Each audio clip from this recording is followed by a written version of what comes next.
सनातन काल के विराट, असीमित, अद्वितीय और अतुल्य परमेश्वर को धन्यवाद देते हैं आज के इस महत्वपूर्ण समय के लिए जो हमारे सनातन काल के विराट परमेश्वर ने दिया है कि हम उसके दिल के अंदर में हर मानव को अंतिम पलों तक किस तरीके से वे उद्धार के अनुभव में ले आने के लिए अपनी आत्मिक युक्तियां करते रहेंगे, उसके बारे में चिंतन और मनन करने का जो सुअवसर और पवित्र आत्मा की वो मदद जो हमारे जीवन को प्रकाशित वाक्य समझने में मदद दे रही है, हम उसकी मदद से चिंतन और मनन कर रहे हैं। और लगातार चलने वाले अध्ययन में हम प्रकाशित वाक्य के 12वें अध्याय पर आ चुके हैं और उसके 7वें पद पर कल चिंतन करने के लिए हमने भूमिका बनाई थी। इससे पहले कि आज हम आगे चलें, परमेश्वर से दुआ मांगें कि प्रभु हम पर अनुग्रह दे कि हम परमेश्वर के वचन को बारीकी से जानें। स्वर्ग और पृथ्वी के बनाने वाले परमेश्वर आकाश गंगा के ऊपर अपना सिंहासन लगाकर सारी सृष्टि को अपने वचन की सामर्थ्य से संभालने वाले प्रभु, एक बार फिर वही वचन आपकी आत्मा से प्रकाशित किया जाए और प्रभु हम आपके दिल की धड़कन जानें। और प्रभु इस अंत के दिनों में आप किस तरीके की हरकतें, आत्मिक हस्तक्षेप इस धरती पर किया चाहते हैं, उस बात पर हम चिंतन और मनन कर सकें। इसलिए आज हमारी आपसे विनती है प्रभु, अपने दास की बुद्धि को अपने नियंत्रण में ले लीजिएगा और आप वही कहने का अनुग्रह दे दीजिएगा जो आप चाहते हैं। प्यारे प्रभु, जितने भी श्रोता इस वचन को सुन रहे हैं उनके ऊपर आपकी दया दृष्टि बनी रहे, आपका पवित्र और गहरा अभिषेक उनके साथ काम करता रहे। प्रभु ऐसी आप कृपा और दया कर लीजिएगा। आपके दास के होठों को वेदी की आग से पवित्र करते हुए हर शब्द नपातुला गहरे अभिषेक में होने के लिए प्रार्थना करते हैं। आपको महिमा, आदर और सम्मान देते हैं। यीशु नासरी के नाम से मांग लेते हैं, आमीन। हमने इससे पहले वाले एपिसोड में चिंतन शुरू किया था पहल प्रकाशित वाक्य की किताब और उसका 12वां अध्याय और उसका 7वां पद, book of Revelation chapter 12 and verse 7 onwards. फिर स्वर्ग पर लड़ाई हुई और मिकाइल और उसके दूत अजगर से लड़ने निकले। ये लड़ाई कहाँ हो रही है? और अजगर और उसके दूत उससे लड़े, परंतु अजगर और उसके दूत मिकाइल और उसके दूतों के सामने प्रबल नहीं हो पाए, वरन हार गए और स्वर्ग में उनके लिए फिर जगह न रही। और वह बड़ा अजगर अर्थात वही पुराना सांप जो इबलीस और शैतान कहलाता था, सारी पृथ्वी, सारे संसार का भरमाने वाला, और पृथ्वी पर गिरा दिया गया और उसके दूत उसके संग गिरा दिए गए। अंधकार की जो सत्ता है वही पुराना सांप इबलीस और दुष्ट विनाश का पुत्र अंधकार की सत्ता। हमने 7 चरणों में कैसे अंधकार की सत्ता को परमेश्वर अलग अलग तरीके से उसके अधिकारों से वंचित करने का उपाय कर रहे हैं, ये हमने देखा। सबसे पहला उपाय तो ये था कि जब स्वर्ग में इस लूसीफर ने जो अभिषिक्त करूब था घमंड किया, तो परमेश्वर ने उसे इकलौते स्वर्ग से नीचे गिरा दिया। वो पृथ्वी पर आया और पृथ्वी को उसने भ्रमित किया, जिसके कारण से परमेश्वर अपने न्यायिक व्यवस्था के आधार पर इस पृथ्वी को जलमग्न कर देते हैं और उसे नष्ट कर देते हैं। किसी भाई ने हमें इस प्रकार से कमेंट्स में पास किया, ये कहाँ लिखा हुआ है? देखिएगा, बाइबल के अंदर सब बातों का उल्लेख नहीं है। और लूका की किताब में लिखा है, यदि प्रभु ने 3.5 साल के अंदर जो कुछ भी किया था, यदि उसको कागजों पर लिखा जाता तो इस धरती पर किताबों को रखने की जगह नहीं होती और मंगल ग्रह में लाइब्रेरी बनाना पड़ता। 3.5 साल के काल के इतिहास को लिखते चले जाएं तो धरती किताब रखने के लिए छोटी हो जावे। आखिर प्रभु ने कर क्या लिया था?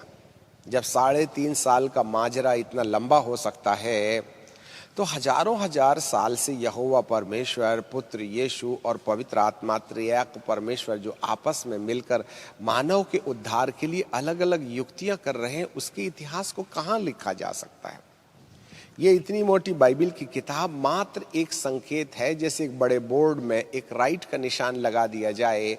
कुछ ऐसी ही सांकेतिक बातें इस किताब के अंदर में लिखी हुई हैं, जिसको समझने के लिए परमेश्वर ने पवित्र आत्मा का प्रकाश दिया है, जो पढ़ने से समझ में नहीं आएगा, वरन वे अभिषिक्त जिनके माथे पर परमेश्वर ने अपने रहस्य और गुण भेदों को प्रकट किया है, वे इसका स्पष्टीकरण देते हैं। इसलिए प्रारंभिक कलीसिया को प्रभु जी ने कहा था कि वे प्रेरितों से संगति रखने और शिक्षा पाने। कोई भी व्यक्ति बाइबिल को पढ़ करके समझ नहीं सकता, उसे तो धर्म की किताब लगेगी जब तक कि प्रकाशन ना आए। जी हाँ, और प्रकाशन के लिए पवित्र आत्मा से ओतप्रोत मानसिकता की आवश्यकता होती है, जो प्रभु के चरणों में बैठकर तपस्या करते हुए पवित्र आत्मा के साथ उसकी आवाज सुनने का अनुभव क्या होता है, और जब वे गहन अध्ययन में और परमेश्वर की पूरी समझ में आके खड़े हो जाते हैं, तब पवित्र आत्मा बाइबिल के रहस्य और भेदों को प्रकट करने में हमारी मदद करते हैं। इसलिए आप ये उम्मीद मत करें कि जो कहा जा रहा है सब कुछ वहां लिखा होगा।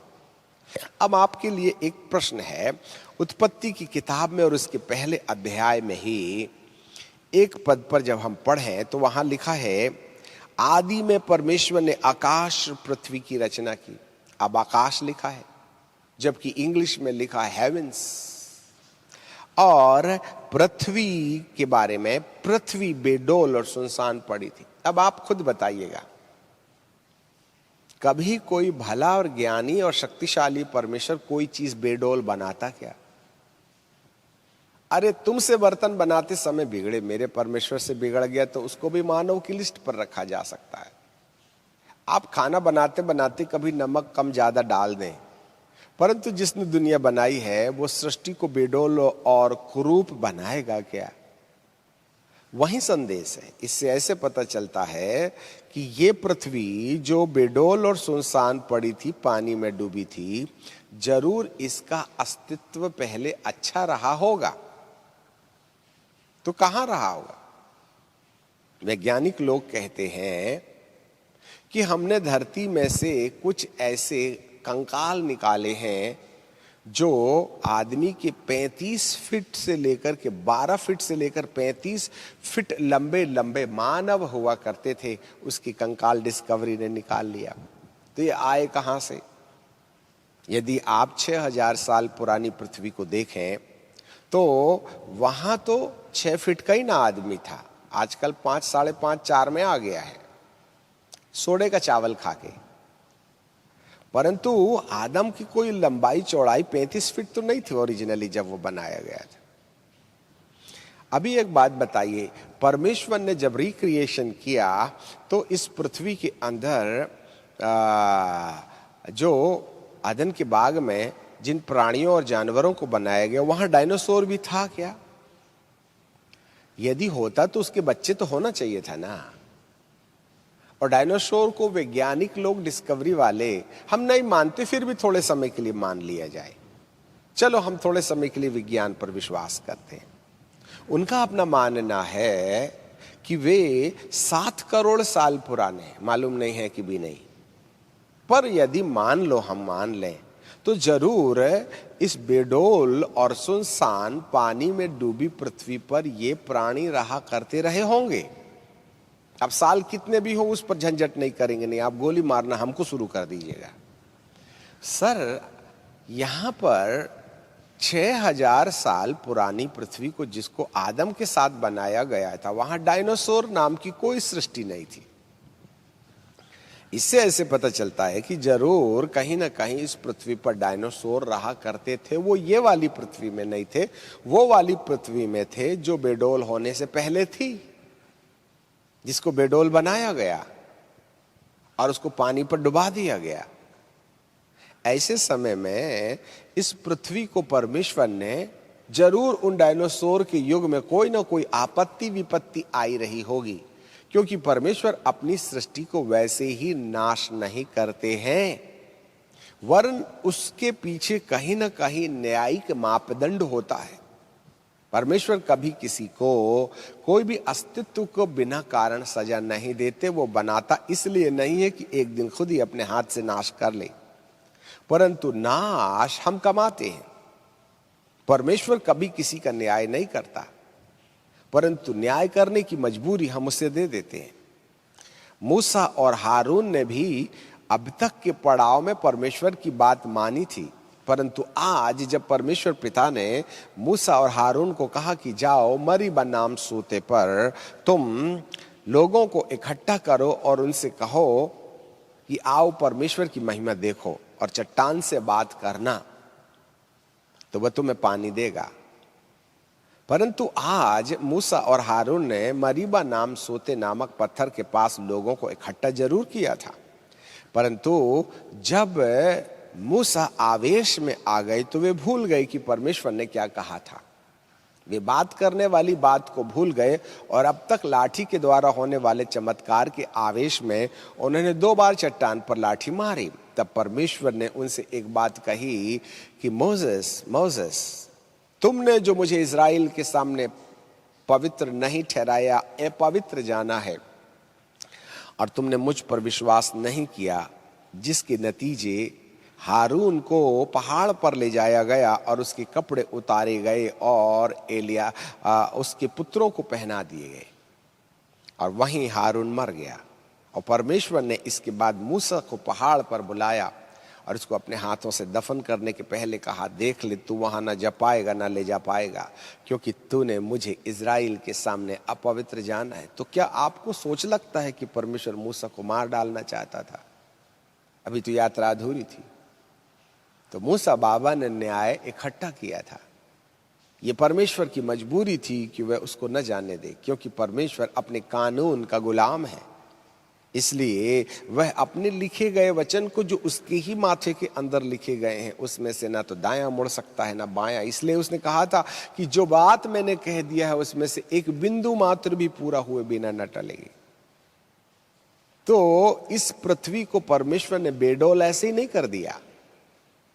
इस पृथ्वी को बेडौल बनाने के पीछे कोई ना कोई कारण रहा होगा, और वह कारण परमेश्वर की ओर से नहीं था, वरन उस सृष्टि की ओर से था, जिसके कारण से उसको न्याय का सामना करना पड़ा, क्योंकि धरती ही है जो न्याय कमाती है। और कोई और फॉसिल्स नहीं मिलते हैं डायनासोर के अलावा। तो हम अंदाज लगा सकते हैं कि जरूर इस बेडौल होने वाली पृथ्वी के पहले डायनासोर रहा करते थे, और उन छिपकलियों को जो बड़ी भारी हुआ करती थीं, उनको नष्ट करने के पीछे परमेश्वर की मनसा नहीं थी, वरन जरूर कहीं न कहीं उनकी हरकतों पर कहीं न कहीं परमेश्वर ने न्याय सूत्र को इस्तेमाल किया था। जी हाँ, तो पहले बार जब लूसीफर ने परमेश्वर की महिमा को त्यागा, अर्थात वो परमेश्वर के तुल्य होने की मनसा में घमंड कर बैठा, तब परमेश्वर ने उसको ओरिजिनल इकलौते स्वर्ग में रहने के लिए गवारा नहीं समझा, वरन उसको निकाल देने का निश्चय किया। वो पहला फॉल था और वो पृथ्वी पर पटक दिया गया। हमने पहला यशायाह 14 में देखा था। तो वो पृथ्वी थी जिसको न्यायिकता के लिए ढकेल दिया गया। शायद इसकी कूटनीति राजनीति के आधार पर उसने सृष्टि को परमेश्वर के विरुद्ध खड़ा कर दिया। ऐसे कहाँ लिखा है? ऐसा तो कुछ नहीं लिखा हुआ है। तो ये सब परमेश्वर की आत्मा के प्रकाशन से हम लोग अनुभव में ला सकते हैं। तब ये आकाश मंडल में उसने अपना सिंहासन लगा लिया। ये आत्माएं हैं, उनके लिए भूमि की आवश्यकता नहीं है। इसलिए इन पृथ्वी के बेडौल और सुनसान होने के बाद इस अंधकार की सत्ता ने दूसरे स्वर्ग का निर्माण किया, जिसको मिड हेवन कहते हैं। जी हाँ, तब परमेश्वर ने पृथ्वी बना ली और मनुष्य को बनाया। तो उसने जब पाप किया तो अब तक स्वर्ग के नीचे रहने वाले, जिसको इफिसियों की 6वें अध्याय में हमने देखा था कि मध्य आकाश में, इन द मिड हेवन, सबके एविडेंसेस हैं, ये फेकोलॉजी नहीं है। वहां पर उसने कहीं ना कहीं अपना सिंहासन लगा के पहले आदम को फल खाने में मजबूर किया। तब से वह स्वर्ग के साथ पृथ्वी में भी शासन शुरू कर देते हैं। तत्पश्चात 4000 साल तक उत्पन्न होने वाले हर मानव की शिकायत लेकर वे मध्य आकाश में जाया करते थे।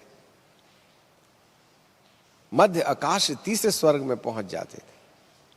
तब प्रभु यीशु मसीह ने अपनी मृत्यु के द्वारा पाप क्षमा के रास्ते उसको तीसरे स्वर्ग से, दूसरे स्वर्ग से या ओरिजिनल स्वर्ग से अंदर आने की एंट्री बंद कर दी। इस तरीके से पहला फॉल हुआ।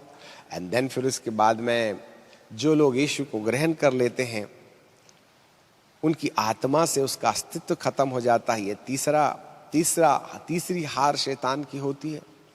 और जब कोई पवित्र आत्मा पाकर के वचन के अनुसार चलता है तब चौथी हार होती है।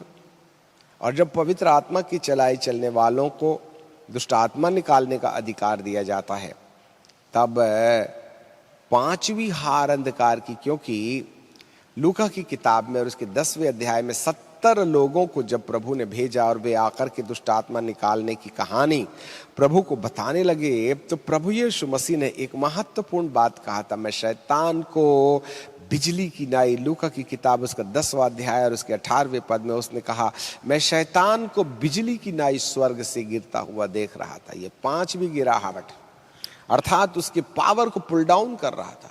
एक दुष्ट आत्माएं निकालें तो मान लो एक एरिया में दुष्ट आत्मा की ताकत जो मध्य आकाश से नीचे गिरी, दूसरी दुष्ट आत्मा निकालिएगा। अब ये वन इंस्टॉलमेंट एक्सपीरियंस नहीं है, जो ये वाला सिद्धांत जो है हमको आगे भी काम पड़ेगा। अब 10 दुष्ट आत्मा निकाल दीजिए तो शैतान का राज्य 10% धरती पर आ गया। एक मान लो का एवरेज है। 100 दुष्ट आत्मा निकालिए तो 100 किलो पावर शैतान का काम का पावर स्वर्ग मध्य आकाश से नीचे समाप्त हो गया। जितनी दुष्ट आत्माएं निकालिएगा शैतान की उतनी ही ज्यादा हार होती रहेगी। मत निकालिएगा, उसका राज्य कायम रहेगा।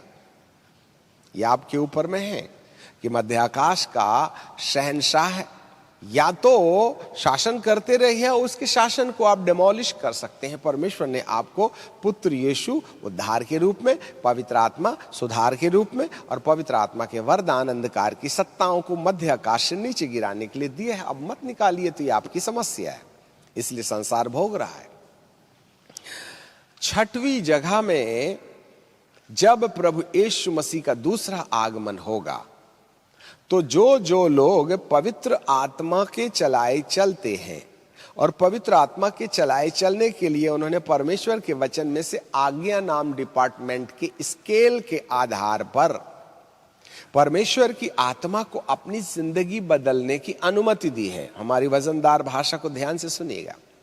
परमेश्वर के वचन के अनुसार लिखी गई आज्ञाओं के स्केल के आधार पर जब पवित्र आत्मा को अपने मन के परिवर्तन के लिए अनुमति दे करके अपने स्वभाव में रूपांतर की घटना घटने दी जाए, ऐसे समय में आत्मा में पुत्र और आत्मा में पवित्र आत्मा और मन में परमेश्वर के वचन के अनुसार परिवर्तन की दशा देखने के बाद या तो वे मिट्टी पर मिलकर के कब्रिस्तान में चले गए हैं या वे जीवित रहे हैं। यीशु के आगमन के वक्त इस हालात में पाए जाने वाले सारे मुर्दों को वह मुर्दों में से जिंदा करेगा, अर्थात उनके शरीर का उद्धार होगा।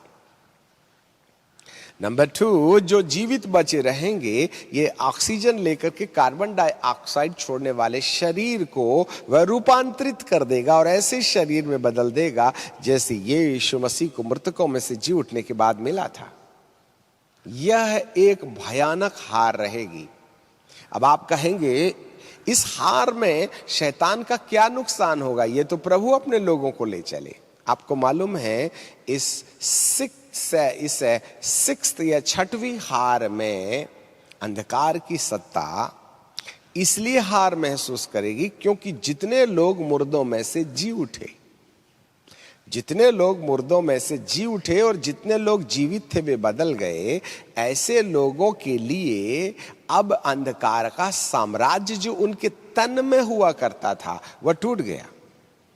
मन तो बदल दिया परंतु तन में तकलीफ हुआ करती थी। परंतु जब यीशु मसीह ने उस मरे हुए शरीर को जिंदा कर दिया जिसमें मृत्यु थी, और मरने वाले शरीर को जो कल मरने वाला था उसको महिमा के देह में बदल दिया, तो अब इस महिमा की देह प्राप्त करने वाले लोगों को, जिसमें आत्मा, प्राण और शरीर तीनों अमर हो गए हैं, ऐसे लोगों पर अंधकार की सत्ता का पूरा पूरा अधिकार समाप्त हो जा सकता है।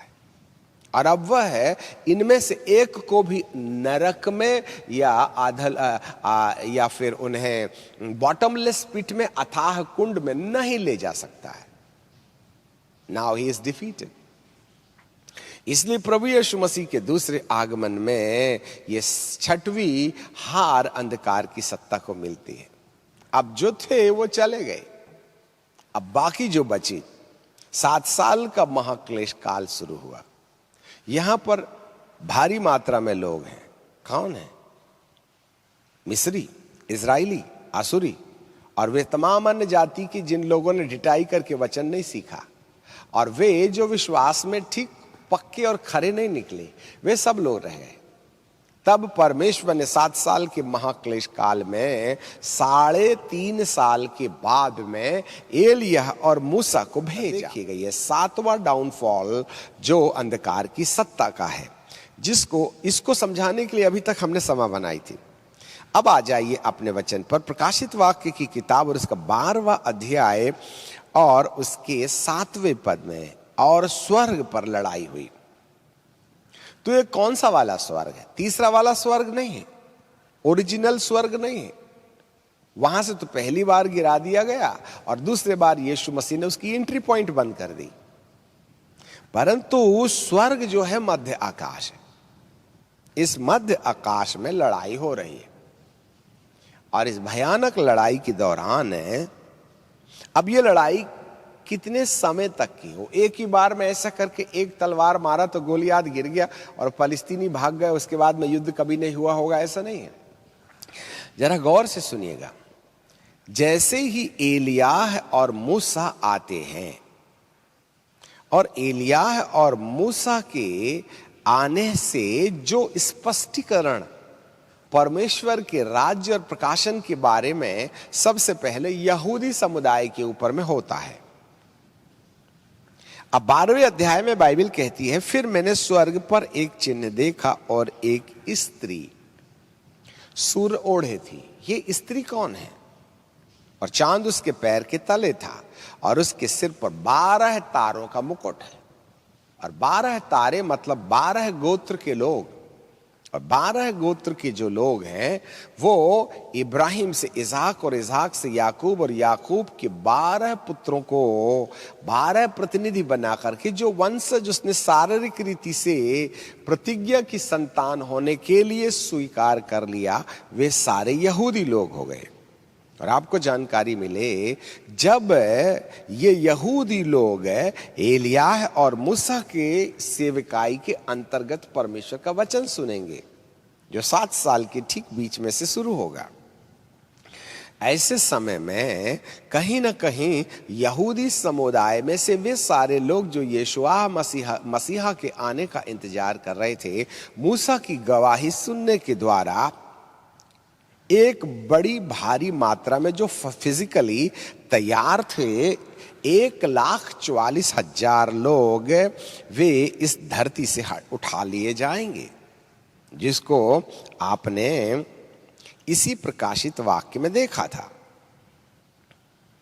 तो यहां पर जो 1,44,000 लोग हैं, ये 1,44,000 लोग वे हैं जो स्त्री से अशुद्ध नहीं हुए थे, जिन्होंने झूठ नहीं बोला था, और वे उठा लिए जाएंगे। और बाइबल हमें बताती है कि जब वे धरती से उठाए जाएंगे, तब स्त्री को एक पंख दिया गया। हम उसको जरा देख लेंगे, खोज करके, मुझे शायद खोज निकालना पड़े।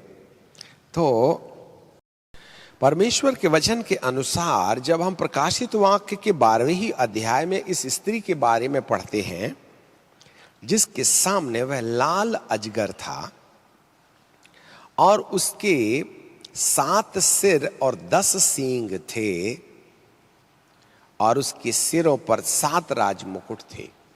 यह वह लाल अजगर है जो इस इजरायली समुदाय के सामने खड़ा हुआ, और वो जच्चा थी, उसको बच्चा होने वाला था, अर्थात एक ऐसी भारी संख्या में, क्योंकि ये जो बच्चा है वो आपको प्रकाशित वाक्य के 14वें अध्याय में आपको देखने के लिए मिलेगा।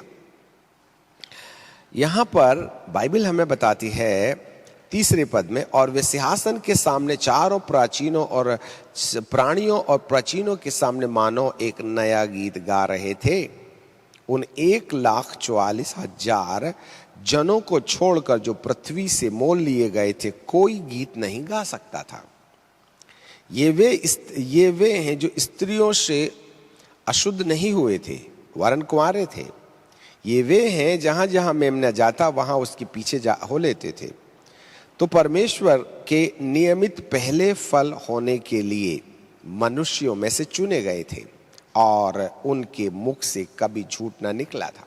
अर्थात 1,44,000 लोग, ये वो बैचलर लोग हैं जो मूसा की एक एक आज्ञा का पालन करते हुए अपने आप को 99.99999 प्लेस में अपने आप को पवित्र बना बैठे थे। ये सब चुने हुए लोग थे, पर इनके पास उद्धारकर्ता का नाम नहीं था।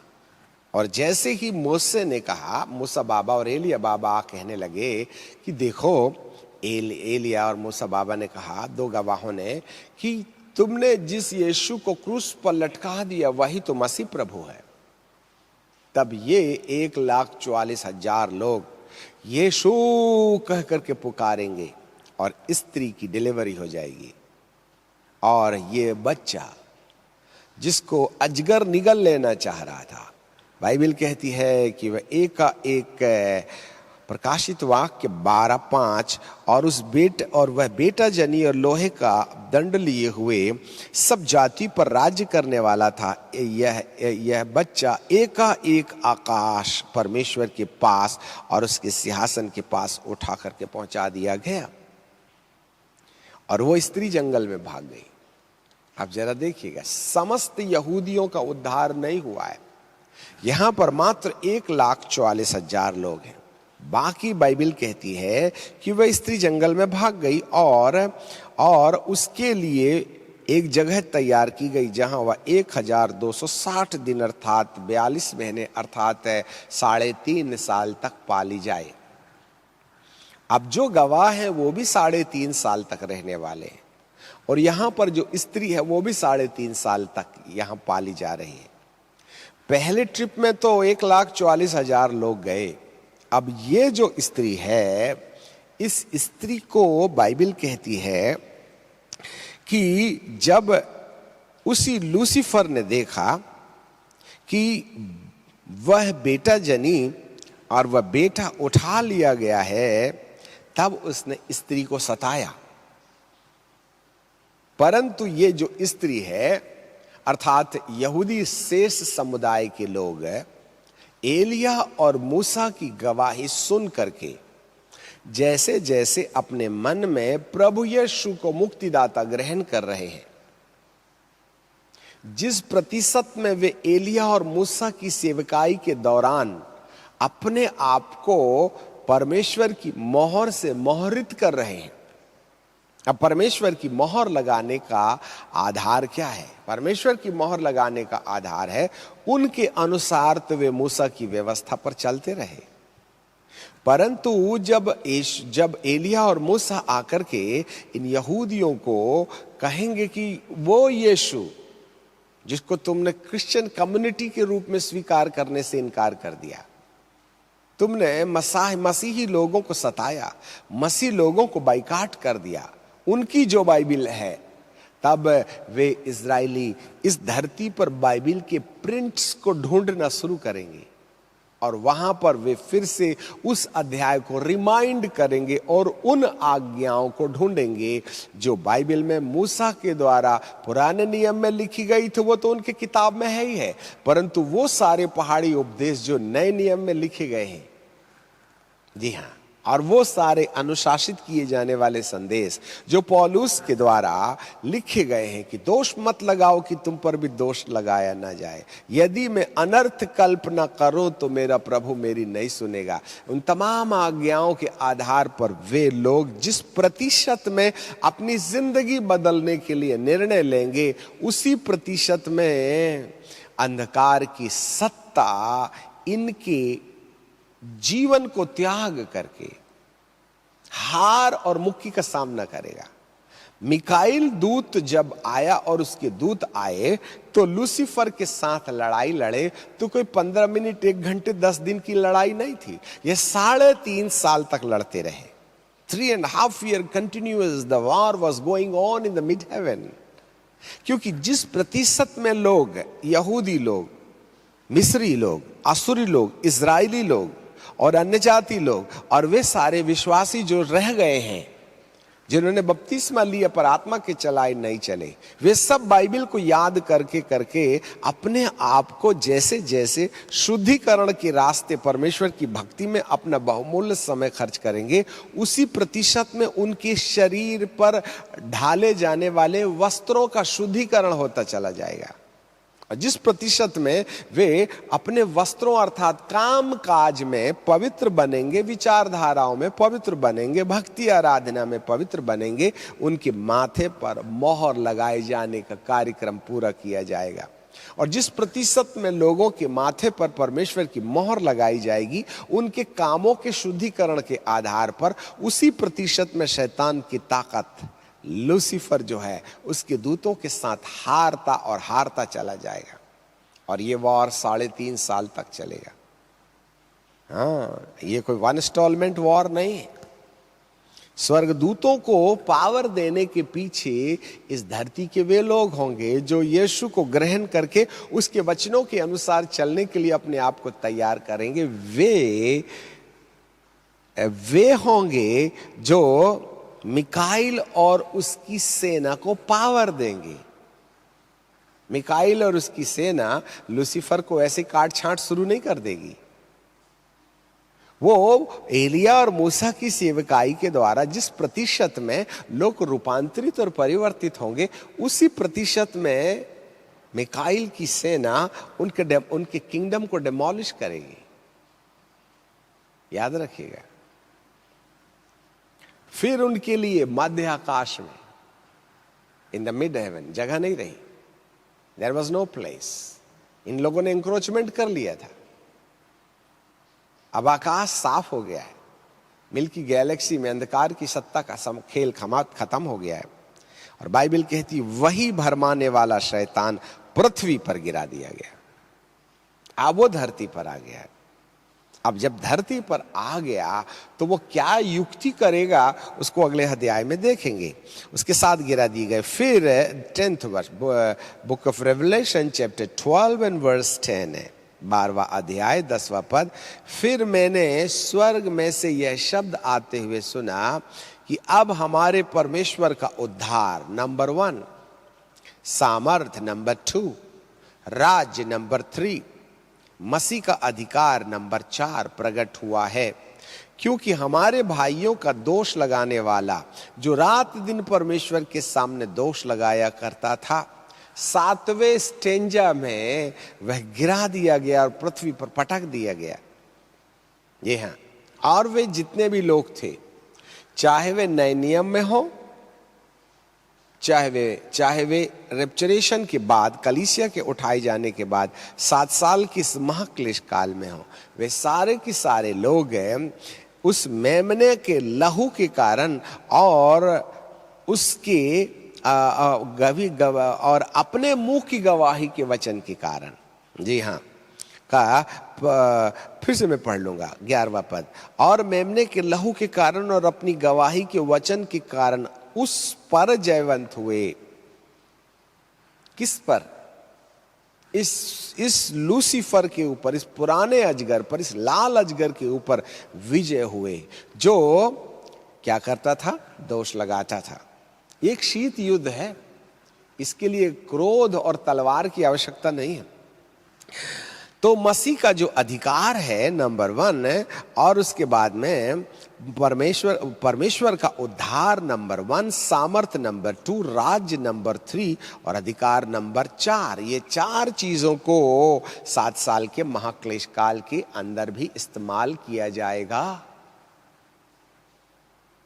और वे उन्होंने अपने प्राणों को प्रिय न जाना। इसका मतलब है उनको शारीरिक रीति से ये अंधकार की सत्ता सताएगी। Physically they are going to be tortured by the demonic forces which is going to be rule over this flesh, rule over the world surface upon the earth। इस धरती के ऊपर में जब वो गिराया जाएगा, उसका अध्याय हम अध्ययन कल पढ़ेंगे। उसने लोगों को सताया और यहां तक कि मृत्यु भी सहली।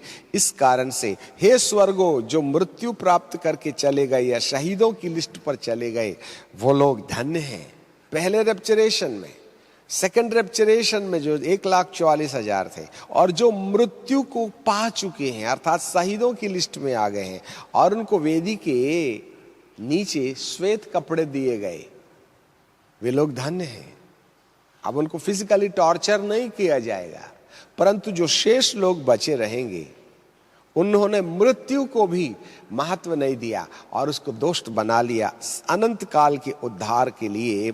इस प्रकार की प्रक्रिया। परंतु क्या लिखा है 12वें पद में, हे स्वर्गो उनके और उस पर रहने वालों, मग्न हो, पृथ्वी और समुद्र तुम पर हाय। जो अभी भी नहीं मरे हो, पृथ्वी तुम पर और समुद्र तुम पर हाय, क्योंकि शैतान बड़े क्रोध के साथ तुम्हारे पास उतर आया है, क्योंकि वह जानता है कि उसका थोड़ा सा समय बाकी है। यह है लड़ाई। 7वीं बार अंधकार की सत्ता को गिराया जाएगा। जी हां, और ये लड़ाई मिकाइल और लूसीफर के बीच में।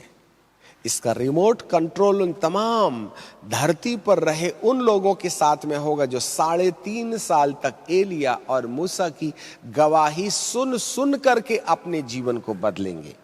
आप जरा देखिएगा, हमने आपको एक बात कही थी लूका की किताब के 10वें अध्याय में, जब वो 70 लोग दुष्टात्मा निकाल रहे थे ना, निकाल के पढ़िएगा लूक चैप्टर 10 एंड वर्स 17। और वे 70 आकर के कहने लगे कि प्रभु तेरे नाम से दुष्ट आत्मा हमारे वश में है। उसने कहा, मैं शैतान को बिजली की नाई स्वर्ग से गिरता हुआ देख रहा था। कब देख रहा हूं नहीं बोला, देख रहा था। कब देख रहा था? जब ये दुष्ट आत्मा निकाल रहे थे। तो एक ने 1 दुष्ट आत्मा निकाला तो 1 तारा गिरा, दूसरे ने 2 निकाला तो 2 तारे गिरे, तीसरी ने 5 दुष्ट आत्मा निकाला तो 5 तारे गिरे। जितनी दुष्ट आत्माएं इन 70 लोगों के द्वारा निकाली जा रही है, उतना ही पावर शैतान का दूसरे आसमान से जमीन पर गिराया जा रहा है। इसका मतलब है शैतान का गिराया जाना 1 इंस्टॉलमेंट एक्सपीरियंस नहीं है, वरन परसेंटेज के ऊपर में। आज की कलीसिया से पूछिएगा, आप कितनी दुष्ट आत्माएं निकालते हैं? हम में से कितने लोग दुष्ट आत्मा निकालते हैं? यदि आपने दुष्ट आत्मा निकालने का कार्यक्रम नहीं किया है तो अंधकार की सत्ता आकाश में कायम है। यहां पर एलिया और मूसा दुष्ट आत्मा तो नहीं निकाल रहे हैं, परंतु वे उनके मन के ऊपर में संसारवाद के प्रभाव को, जो दुष्ट आत्मा का ही काम था, अपने सुसमाचार की सच्चाई के द्वारा उनको मन परिवर्तन की ओर प्रेरणा दे रहे हैं। तो जिस प्रतिशत में लोग पलट करके प्रभु के पास आ रहे हैं, उसी प्रतिशत में मिकाइल की सेना लूसीफर की सेना को परास्त कर रही है, हरा रही है। इसका मतलब है ये 7 साल के महाक्लेश काल के आखिरी में जो बचे 3.5 साल है, घमासान युद्ध आकाश गंगा में परिवर्तित लोगों के द्वारा रिमोट कंट्रोल के दबाए जाने के द्वारा मिकाइल को पावर देने से मध्य आकाश की ताकत को आसमान से जमीन पर गिराए जाने का कार्यक्रम किया जा रहा है। ये 3.5 साल का युद्ध है जिसका रिमोट कंट्रोल बदलने वाले लोगों के हाथ में है। जितने प्रतिशत में लोग बदलेंगे उतने प्रतिशत में मिकाइल को ताकत मिलेगी, मिकाइल की सेना को ताकत मिलेगी, क्योंकि उसी रेशियो के हिसाब से वे शैतान का खात्मा करते चले जाएंगे। जरा देखिएगा, चाहता परमेश्वर तो उसी समय अथाह कुंड में डाल सकता था जब स्वर्ग में उसने परमेश्वर के विरुद्ध बगावत किया था कि मैं तेरा अपना सिंहासन परमेश्वर के सिंहासन के सामने लगाऊंगा। परंतु आपको मालूम, इतने लंबे अवसर में अब उसे इस पड़ाव पर ले आया है परमेश्वर ने जिस मनुष्य के द्वारा वह उसका सिर कुचलना चाहता है, उसके बिना वह कुछ नहीं कर पाएगा। We are the coworker with God. हम खाली प्रार्थना करते रहे प्रभु शैतान को हरा दे, प्रभु कहेगा मैं नहीं हराऊंगा, तुम हराओगे। क्योंकि बाइबल क्या बोलती है रोमियो की किताब में, और उसके यदि मैं निकाल लेते हैं ना, रोमियो की किताब और उसका 16वां अध्याय, यदि मैं सही हूं तो, मुझे यह अध्याय भूल रहा हूं, तो 16वें अध्याय के 16वें अध्याय के 20वें पद पर चलते हैं। Book of Roman chapter 16 and verse 20। शांति का परमेश्वर शैतान को तुम्हारे पांव से, मेरे उसके पांव से नहीं, इसका मतलब कुचलने का काम हमारा है, हमारा। वो कुचलवाएगा, मतलब he will give us the power.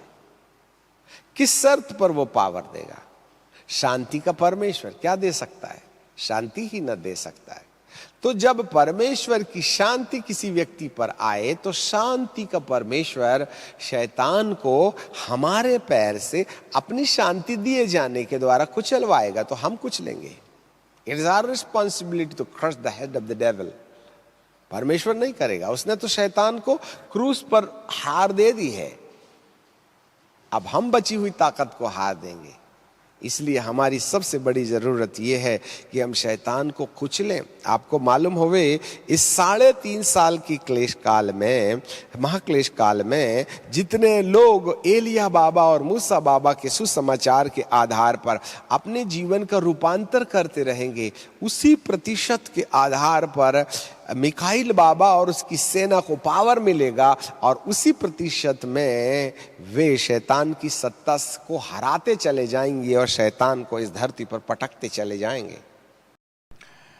तो जिस प्रकार से हमने रोमियो की किताब में और उसके 16वें अध्याय के 20वें पद में देखा कि शांति का परमेश्वर शैतान को तुम्हारे पांव से शीघ्र कुचलवा देगा, तो जब तक प्रभु यीशु मसीह का दूसरा आगमन नहीं हुआ है तब तक ये सिद्धांत यहां लागू होता है कि शांति का परमेश्वर अनुग्रह के काल में पवित्र आत्मा जब धरती पर है तो पवित्र आत्मा के द्वारा सबसे पहला वरदान जो व्यक्ति को दिया जाता है, प्रभु अनुयायियों को दिया जाता है, वो है ईश्वर का प्रेम।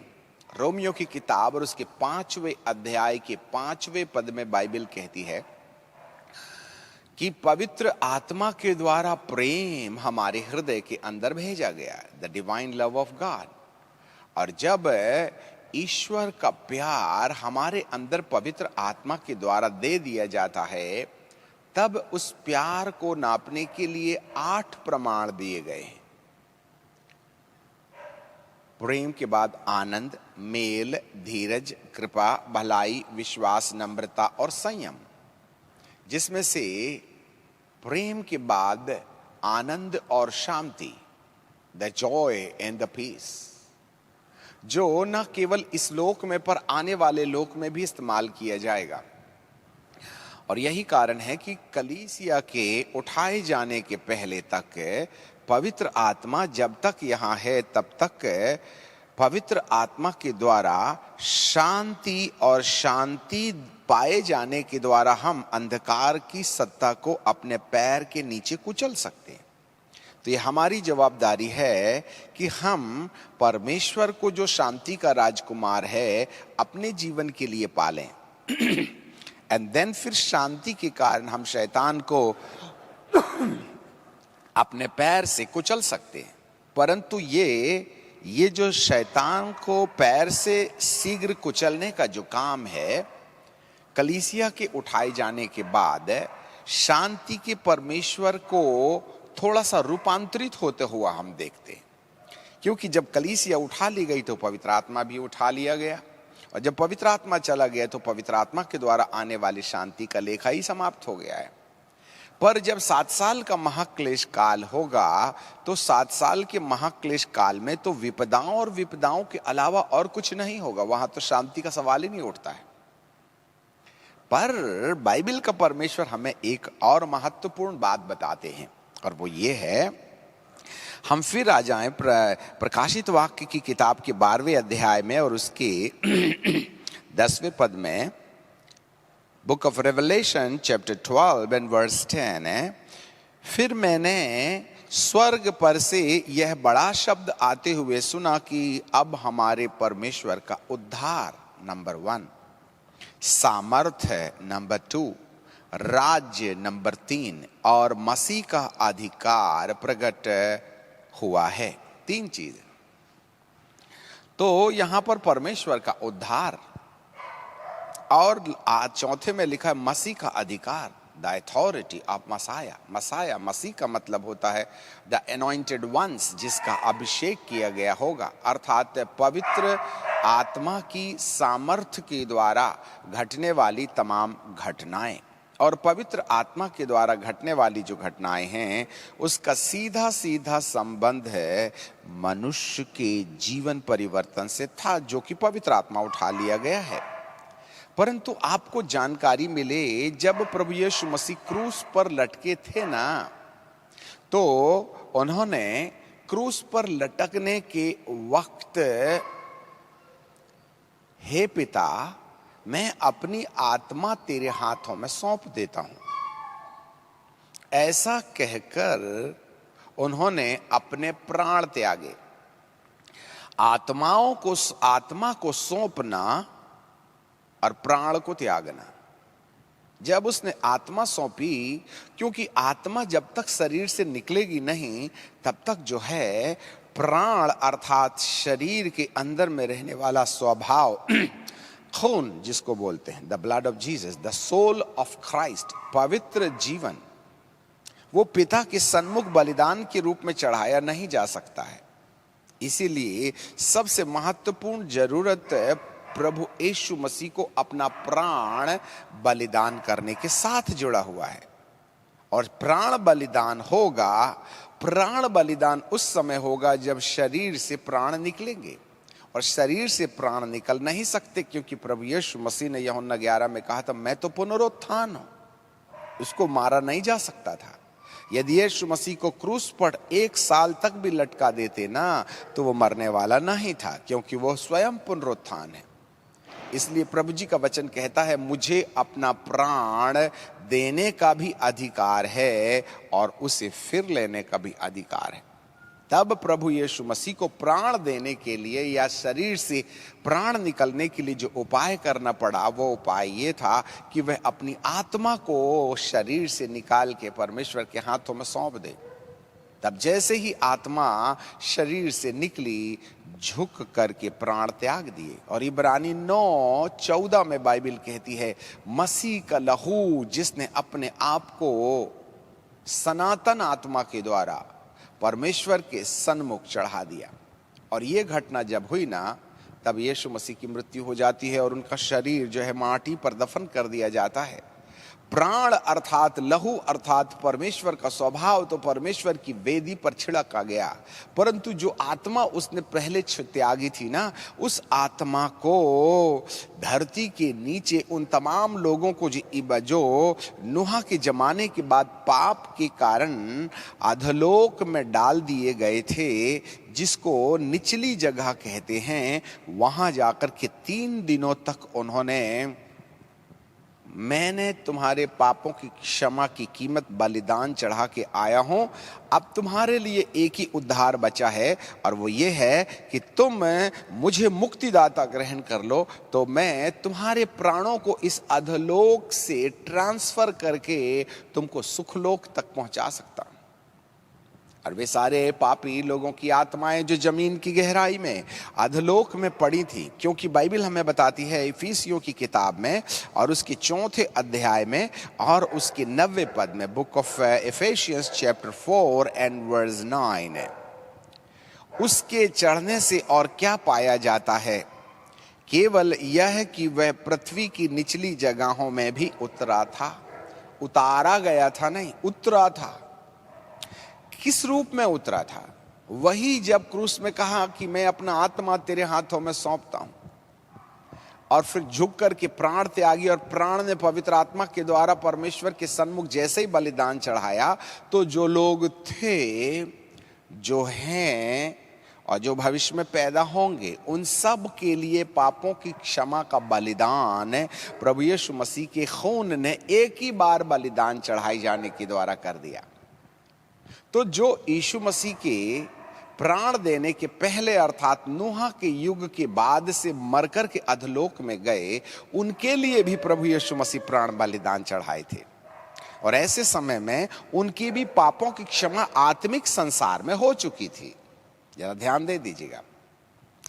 और जब यीशु मसीह अपनी आत्मा पिता के हाथ में सौंपे, प्राण सौंपने बलिदान चढ़ाने के बाद में पिता ने इस आत्मा को अधलोक में निचली जगहों में जाने की अनुमति दी, और वे निचली जगहों में जाते हैं, और जाने के बाद बाइबल का परमेश्वर कहता 3 दिन और 3 रात, वहां तो रात और दिन नहीं होती है, परंतु यहाँ के हिसाब से 3 दिन और 3 रात प्रभु निचली जगहों में जाकर के अर्थात अधलोक में जाकर उन्हें शांति का संदेश देते हैं कि मैं तुम्हारे लिए मुक्तिदाता हूं और मैं तुम्हारे पापों की क्षमा की कीमत दे करके आया हूं, मुझ पर भरोसा रखो, मुझे अंगीकार करो उद्धारकर्ता के रूप में। आपको जानकारी मिले वहां अधलोक में जितने भी लोग थे। अब हमने एक बात कहा था, और वो बात ये थी कि नूह के जमाने के पहले, नूह के जमाने के पहले अर्थात आदम से लेकर नूह के जमाने के बाद के बीच में गिराए हुए स्वर्गदूतों ने ह्यूमन ब्रीड्स को खराब कर दिया था, इसलिए उनके लिए कोई चांस बकाया नहीं है।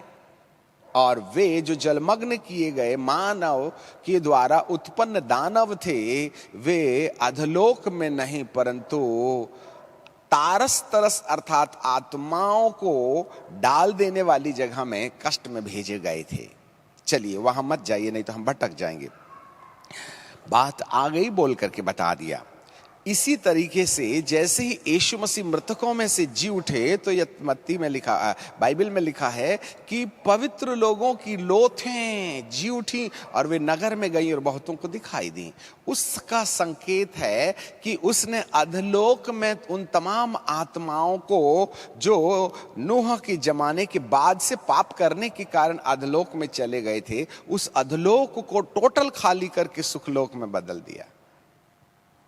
शरीर तो माटी में पड़े थे, पर प्राण और आत्मा जो अधलोक में था, उस अधलोक में प्राणों ने और आत्मा ने यीशु मसीह को मुक्तिदाता ग्रहण किया, जिसके परिणाम स्वरूप टोटल अधलोक खाली हो गया और वे सुखलोक में जो स्वर्ग की निचली जगहों में हैं वहां पहुंचा दिए गए। अब जरा देखना, जो थे यीशु मसीह के मरने के पहले थे और फिर यीशु मसीह की मृत्यु के बाद से लेकर के यीशु मसीह के दूसरे आगमन तक जितने भी लोग उठाए जाने के लिए तैयार किए जा रहे हैं, उनके लिए भी एक ही बार लहू चढ़ाने के द्वारा बलिदान बलिदान चढ़ाने के द्वारा उद्धार हुआ है। अब जो उठ गए, क्योंकि उन्होंने पवित्र आत्मा के चलाए चल करके और बाइबल के वचन के अनुसार जीवन चलाया है, इसलिए वे दूसरे आगमन में उठा लिए गए।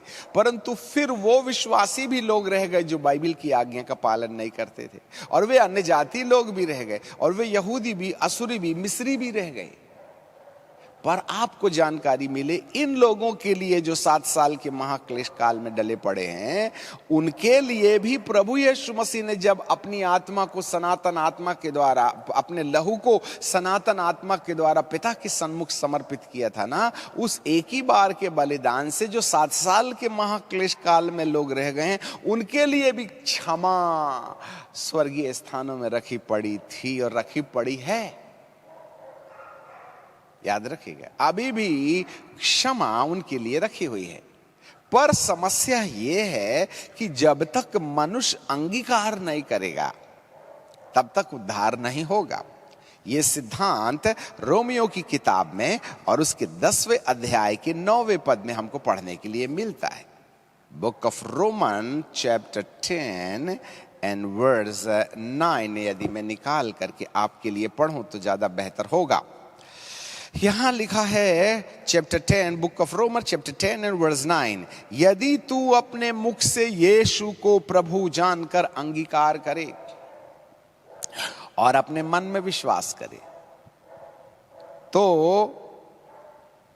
तो परमेश्वर ने उसे मरे हुओं में से जिलाया है, तो निश्चित उद्धार। मन से विश्वास और मुख से अंगीकार। अधलोक में प्राण और आत्मा दोनों थे। शरीर तो माटी पर चला गया, तो उन्होंने प्राणों में प्रभु यीशु मसीह को स्वीकार किया। हे प्रभु, हम तेरी मृत्यु पर विश्वास करते हैं। नंबर 1, आपके पवित्र लहू के बलिदान चढ़ाने पर विश्वास करते हैं, इसलिए अधलोक खाली हो गया था। और यहां पर भी लोग जो 7 साल के महाक्लेश काल में दूसरे आगमन पर उठाए नहीं गए हैं, उनके पापों की क्षमा या धार्मिकता के ठहराए जाने का कार्यक्रम ऑलरेडी परमेश्वर ने अपने पुत्र यीशु मसीह के लहू के बलिदान चढ़ाने के द्वारा स्वर्गीय स्थानों में उनके लिए छुटकारे की संपत्ति जमा करके रख दी है। पर उन्होंने अब तक अंगीकार नहीं किया है, अब तक विश्वास नहीं किया है, क्योंकि 10वें पद में लिखा है, धार्मिकता के लिए मन से विश्वास किया जाता है और उद्धार के लिए मुख से अंगीकार किया जाता है। आ जाएं, अब 7 साल के महाक्लेश काल में जो 2 गवाह होंगे, ये दोनों की दोनों गवाह है प्रभु यीशु मसीह के मृत्यु और उसके जी उठने की और यीशु के लहू की कहानी बताएंगे। क्योंकि फिर से यदि आप प्रकाशित वाक्य में आ जाएं और उसके 12वें अध्याय में, तो 11वें पद में क्या लिखा? Book of Revelation chapter 12 and verse 11, और वे मेमने के लहू के कारण, नंबर 1, मेमने के लहू के कारण और अपने गवाही अर्थात अपने मुख से अंगीकार के वचन की यीशु मसीह मेरे लिए मारा गया, गाड़ा गया, जी उठा और वही मेरा मुक्तिदाता है, उसने अपना लहू मेरे पापों की क्षमा के लिए बहा दिया। आज मैं इस बात को अपने लिए अंगीकार करता हूं। वहां अंगीकार के पहले पश्चाताप भी है, ये बात याद रखिएगा। They were repenting। इसलिए जो भी क्लेश 7 मोहरों का खोला जाना, 7 तुरियों का बजाया जाना जो हो रहा है, इन 7 मोहरों के खोलने और 7 तुरियों के फूके जाने के परिणाम स्वरूप कहीं ना कहीं उनको पीड़ा में पश्चाताप का मन पैदा करने का उपाय परमेश्वर कर रहे हैं। जी हाँ, तब वे पीड़ा में प्रभु यीशु के अंगीकार के पहले अपनी गलतियों को एहसास कर रहे हैं। अब यहां पर उनको एहसास परिस्थितियों के आधार पर करना होगा, और यीशु के आने के पहले पश्चाताप का आधार पवित्र आत्मा के द्वारा दी जाने वाली व्याकुलता थी। परंतु आज अब पवित्र आत्मा नहीं है, इसलिए समस्या उनको मजबूर करेगी कि वे पश्चाताप करें कि एक दिन हम यदि उन समयों में प्रभु को मान लेते तो उठा लिए गए होते, क्योंकि हमारे पड़ोसी चले गए, हमारे परिवार के लोग चले गए, ईसा मसीह की मानने वाले चले गए, अब हम रह गए हैं। इसलिए परमेश्वर उन तमाम परिस्थितियों से, जो अधोलोक से निकल के आने वाली टिड्डियों की पीड़ाओं वेश्याओं से जो 5 महीने तक तकलीफ देंगी, और अन्य अन्य घटनाएं जिसको हम ऑलरेडी पढ़ चुके हैं, उन घटनाओं के द्वारा मजबूरन ये पश्चाताप करेंगे। और फिर एलिया और मूसा की गवाही सुन करके वे यीशु की मृत्यु और उसके द्वारा बलिदान किए गए खून पर विश्वास करेंगे और कहेंगे, हे प्रभु, एटलीस्ट अब हमको बचा लो। इतना अंगीकार करते बराबर जैसे अधलोक खाली हो गया, वैसे ही 7 साल के महाक्लेश काल में इजराइली, असुरी, मिस्री और असंख्य वे लोग जो इन तीनों कौमों के अंतर्गत नहीं आते हैं, वे एलिया और मूसा की गवाही सुन सुन करके प्रभु यीशु को अपने दिल में विश्वास करके स्वीकार करेंगे और मन से विश्वास करके मुख से अंगीकार करेंगे। यही लड़ाई का रिसोर्स होगा। जितने ज्यादा संख्या में लोग अंगीकार करेंगे, उतने ही ज्यादा मिकाइल के स्वर्गदूत शैतान के स्वर्गदूत का खात्मा करके उसको जमीन में गिराना शुरू कर देंगे। जी हाँ, इसीलिए बाइबल में लिखा हुआ है, अब हमारे परमेश्वर का उद्धार, द साल्वेशन, यीशु मसीह के बलिदान से, उसके खून के परमेश्वर के सन्मुख चढ़ाए जाने से, जो थे और जो हैं और जो होंगे।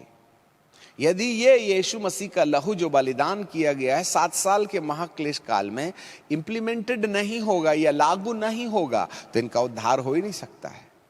जैसे यीशु के मरने के पहले अधलोक में यीशु मसीह के लहू के बलिदान किए जाने के द्वारा स्वर्गीय स्थानों पर रखी धार्मिकता उन अधलोक में पड़े लोगों के जीवन में काम में आई, वैसे ही उठाए जाने के बाद में यीशु मसीह का लहू इन तमाम रहे लोगों के लिए आज भी पुकार पुकार के कहेगा, केवल एक काम करो, पश्चाताप करो, मेरा अपना मन मुझे दे दो और मन से विश्वास करो और मुझे अंगीकार कर लो। मन से विश्वास तुम्हें धर्मी बना देगा और मुख का अंगीकार तुम्हें छुटकारा दिला देगा। करोड़ों की संख्या में लोग इस 7 साल के महाक्लेश काल में प्रभु यीशु को ग्रहण करके परमेश्वर की ओर फिरते चले जाएंगे, और जितनी तादाद में वे फिरेंगे उतनी ही पावर जो है इस लूसीफर का और इस बड़े अजगर का और उसके दूत पृथ्वी पर गिराए जाने की प्रतिक्रिया में बढ़ते चले जाएंगे। और वे अर्थात 7 साल के महाक्लेश काल में लहू के कारण और अपनी गवाही के वचन के कारण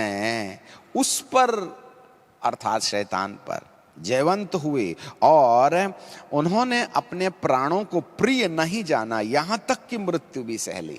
इसका मतलब है वे जब यीशु को ग्रहण कर लेंगे, विश्वास करेंगे, तो धरती का शहंशाह उन्हें आसानी से छोड़ नहीं देगा, वरन उनको टॉर्चर से होकर के जाना पड़ेगा, पीड़ाओं से होकर के जाना पड़ेगा। और ये पीड़ाएं 3.5 साल तक चलती रहेंगी और इन पीड़ाओं के द्वारा वह उनके विश्वास को भटका देने का उपाय करेगा। परंतु जो लोग अंत तक विश्वास योग्य ठहरेंगे और पीड़ा सहते रहेंगे, अत्याचार सहते रहेंगे, भ्रष्टाचार सहते रहेंगे, यहाँ तक कि मृत्यु को भी अंगीकार, मृत्यु को भी गले लगाने में देरी नहीं करेंगे, यहाँ तक के पड़ाव में पहुंचने के बाद उनका साल्वेशन होगा। याद रखिएगा। इसलिए हमारी आपसे सलाह है कि अभी जब परमेश्वर दया के सिंहासन पर बैठा है, हमको वो ट्रिबुलेशन से जाने नहीं मिल रहा है। हम बहुत आसान वाली दशा में हैं। हम क्यों नहीं प्रभु जी को पा लेते? क्यों हम प्रभु के पीछे नहीं चल लेते? क्यों आज पवित्र आत्मा की सहायता से पश्चाताप करके फिर अपने मन के शुद्धिकरण की ओर लग नहीं लेते हैं? मेरे प्रियो, यही एक सबसे धन्य आशा होगी। इसलिए परमेश्वर का उद्धार यीशु मसीह के द्वारा, परमेश्वर का उद्धार नंबर 1, नंबर 2 सामर्थ, नंबर 3 राज्य और मसीह का अधिकार, द अथॉरिटी ऑफ मसाया, लहू को पिता के सन्मुख चढ़ाए जाने के द्वारा अधिकार। आपको मालूम है ये अंतिम पड़ाव है जहां प्रभु आखिरी अनाउंसमेंट कर रहे हैं। 7 साल के महाक्लेश काल के 3.5 साल में उद्धार की प्रक्रिया 3.5 साल के लगभग 1 महीने के पहले वाले पड़ाव तक परमेश्वर इनको चांस देते रहेगा। अब ये घटना के बाद क्या होगा?